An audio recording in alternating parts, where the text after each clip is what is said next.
Hello, good morning, everyone. I first and foremost want to thank Nor Fishing for allowing me to speak first at this conference, open the day today, and the organizers as well for allowing me to speak. As was introduced, my name is Emily Cowan. I'm a research scientist here at Sintef Ocean in Trondheim. And I'm going to talk to you today about a topic that might be a little different from what you've heard at Nor Fishing, and that is the ongoing UN negotiations on the treaty to end plastic pollution.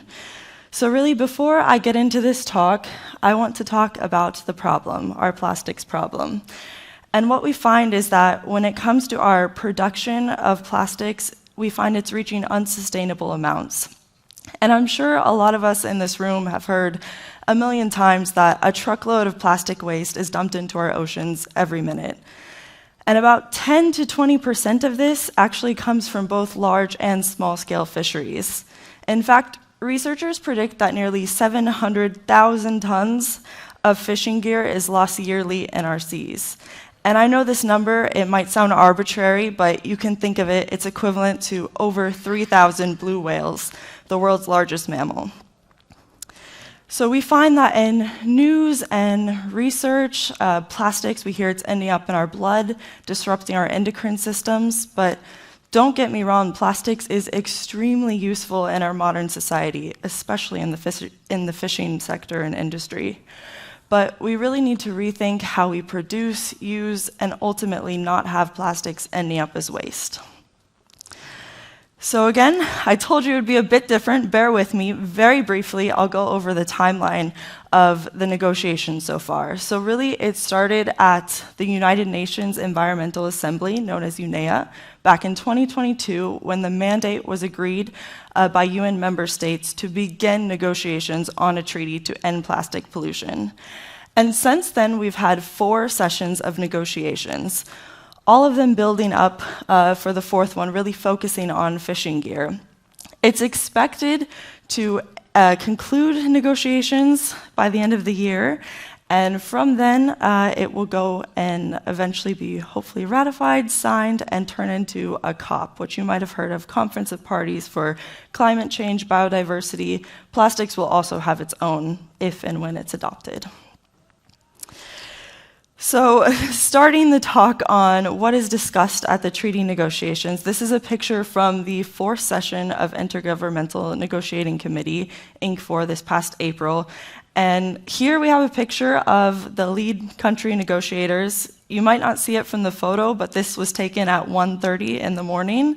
And it's really just to demonstrate the long nights, the intense hours of negotiations that they have in a week's time, over 5 sessions to negotiate a treaty, and how intense it can be. But I really want to talk about here is where fishing gear, the provision came up at the treaty negotiations. And it started slowly gathering momentum at Inc. 1 with influence from NGOs, and it was framed around what you may have heard of as well, of abandoned, lost, disregarded fishing gear, also known as a silent threat to our ocean. And I'm sure many of us here know that ALDFG refers to fishing gear left in the ocean after use, which causes severe environmental harm.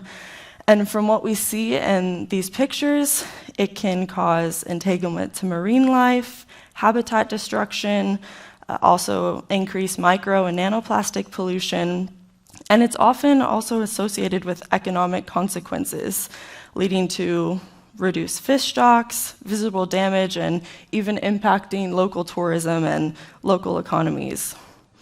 ALDFG, it actually had multiple standalone negotiation sessions at Inc. 4, and I can tell you this is huge in environmental politics. So what was discussed there, and how might it impact us? What might we see in the future moving forward? So these are some of my key takeaways that happened at the most recent round of negotiations regarding fishing gear. And the first one I would like to start with is awareness. So as I said, from the first session of negotiations, countries have started talking about the harmful impacts of ALDFG, and really at this 4th session, they reined it in. And so the next part is uncertainty, and this goes for the whole treaty, but really in the fishing gear, we don't know if this provision will take a full life cycle approach, so will we focus on the gear we produce, how we use it, or will it solely be focused on waste management? Also, a big part of the discussions on the fishing gear provision is capacity, and this really comes in the form of aiding less developed countries in being able to have capacity building, financial support, technology transfer, and exchanging of best practices. And finally, another big topic on the fishing gear provision was cooperation. And this is with already existing organizations such as the Food and Agricultural Organization, FAO, or the International Maritime Organization, IMO, and the existing maybe voluntary measures on marking of ghost gear, or more legally binding measures such as MARPOL Annex 5 or the London Protocol, which prevents the disposal of plastic waste in the seas, really working together with these and strengthening them. So in summary, the potential fishing gear provision was a key discussion point at this last round of negotiations, really recognizing the need to balance both environment and economic reliance on the sector. But how do we know what's being discussed in these closed session negotiations? Well, our team of what we call event ethnographers at Sintef Ocean have been following the negotiations since the mandate was agreed and adopted to begin them. And we use a deep observation method in the political sciences and anthropology called event ethnography. And it's really what we're there doing is going to all the sessions that currently are closed. We don't know what's being negotiated unless you're able to actually be there, be present. And we write down everything that is being stated. So who's speaking?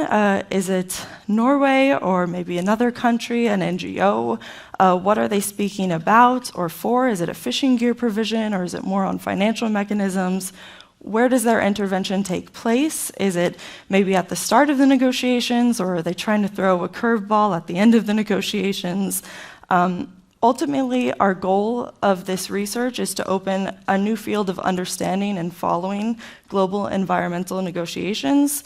We hope to create more transparency in the policymaking process through this work. And also it can help us target countries' needs where they speak out and say they need help getting this provision implemented. Ultimately, we want you all, researchers, politicians, policymakers, NGOs, to come up with the how. So once the negotiations are finalized, we'll be able to publish our database of statements, open access, and you can figure out the how did the negotiations happen and how do we move forward. Now, through these observations, we also identified several challenges and barriers by being able to be there in person and listening to the negotiations. And so I just listed a few. They might seem, of course, but really the challenges, especially within the fishing gear provision, is that we have diverse sets of countries and needs and varying means of implementation with how they could implement a future fishing gear provision. But this also leads us with lots of opportunities in the future, such as coming together with IMO, FAO, and strengthening what we already have. If we do end up having a life cycle approach on the fishing gear provision, we can increase innovation by being forced to change and act and collaborate with the global community.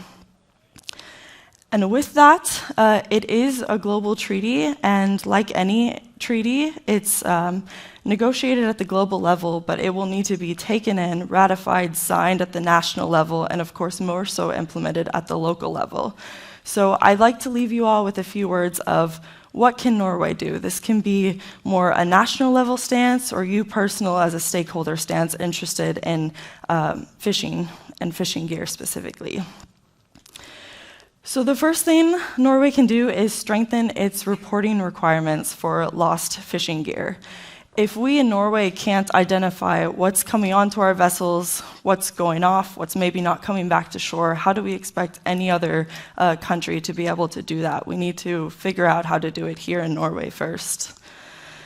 What we might see in the future coming is maybe the fishers not being held responsible or the ones of authority for their fishing gear. We could have sort of an extended producer responsibility scheme for fishing gear where the producers are actually required to make sure that it's taken up and effectively disposed of or recycled.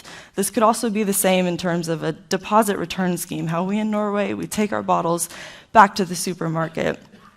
We could have something similar for fishing gear.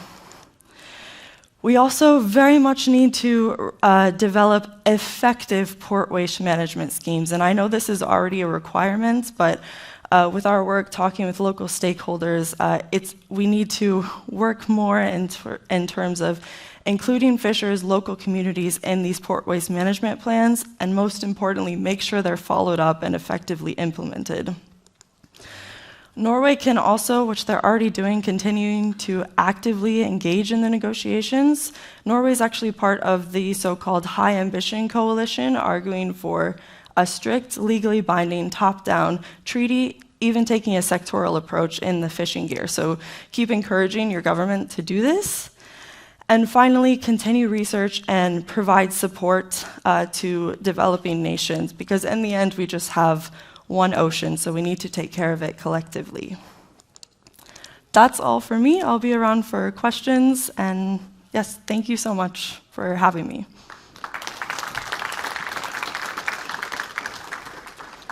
Thank you, Emily. Does anyone have any questions? Yes. Thank you. Quick question. Oh, sorry, there's a mic coming. Hi, thank you. Could you say anything about whether there's been any, is there been a lot of support for fisheries provision, fishing gear provision, or has there been a lot of the opposite of support? It's actually been something I've surprised that's gained so much support and momentum, especially they had at least 3 sessions just dedicated to figuring out how we're going to include fishing gear in the treaty. And unlike some other provisions on production, as you may know, it's actually gained support. But what I was interested to see is that it's actually less developed countries who are saying, hey, right now we can only focus on waste management. We can't have a full life cycle approach. That may be something that may come later in the COPs and strengthening. Thank you. We have time for one more. Yes? Hi, thanks so much. I just wonder if you could specify, when you say producer responsibility, who you actually mean by the producer. Is it the producer of plastics? Is it the person actually making the fishing gear? So which stakeholders would you refer to in that context? This is a really good question, and even outside of the fisheries sector, this is a question that people are wondering. Do we mean the oil producers who are making the plastic pellets, or the ones producing the gear, or the ones selling it? I don't have a bulletproof answer on this. I think in the fishing gear provision, they're leaning towards the ones who are actually making the gear, so not the producers of the pellets or the materials required, but the ones who are making and selling the gear. But of course, that's still up for debate and discussion. Right, thank you so much. Thank you, Emily.